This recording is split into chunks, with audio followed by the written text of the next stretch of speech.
On a seemingly ordinary Sunday, the world woke up to the news that former President Donald Trump had made a bold move.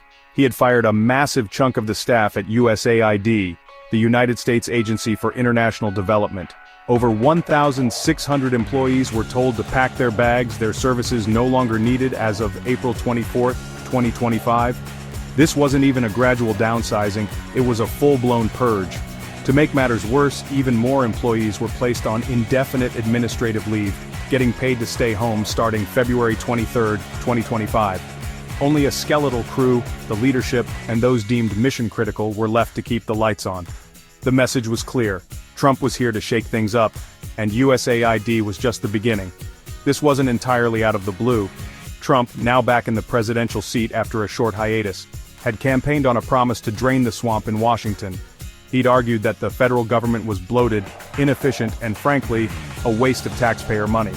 And he'd found a kindred spirit in Elon Musk, the tech mogul who joined his administration in a surprising move. Musk, known for his disruptive ventures like Tesla and SpaceX, had long been a critic of government bureaucracy. He believed in lean operations, rapid innovation, and above all else, results. With Musk whispering in his ear, it seemed Trump was ready to take a hatchet to the federal government, and USAID, an agency many Americans couldn't even identify, was the first casualty. The Trump administration wasted no time in justifying the USAID bloodbath. Their argument was simple. USAID was a relic of a bygone era, a bloated bureaucracy that was hemorrhaging taxpayer dollars with little to show for it. They pointed to overlapping programs, inefficient spending, and a lack of clear metrics for success. Musk, in his typical blunt style, went even further. He called USAID a prime example of government waste, arguing that the private sector could deliver aid far more effectively and efficiently. He envisioned a future where philanthropic billionaires and tech startups, not government agencies, would lead the charge in international development. This resonated with Trump's base, who had long been skeptical of foreign aid. They saw it as a handout to corrupt governments, and preferred to see America's resources focused on domestic issues. The fact that USAID had become a symbol of the deep state, a shadowy network of bureaucrats supposedly working against Trump's agenda, only strengthened their resolve.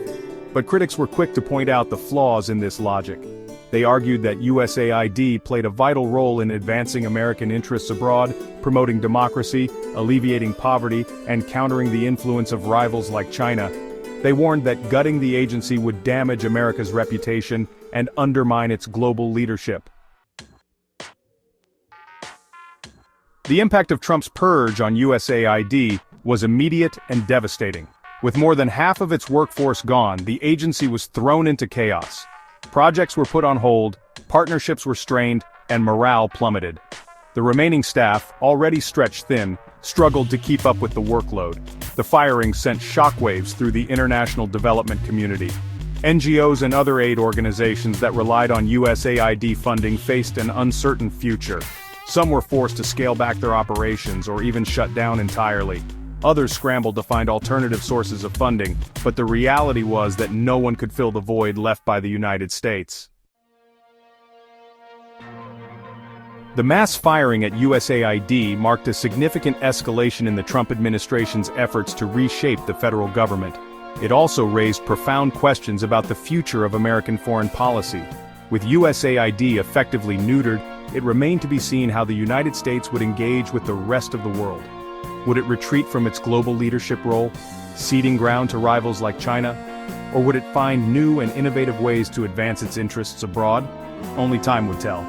But one thing was certain, the world was watching, and the stakes had never been higher. Thanks for watching.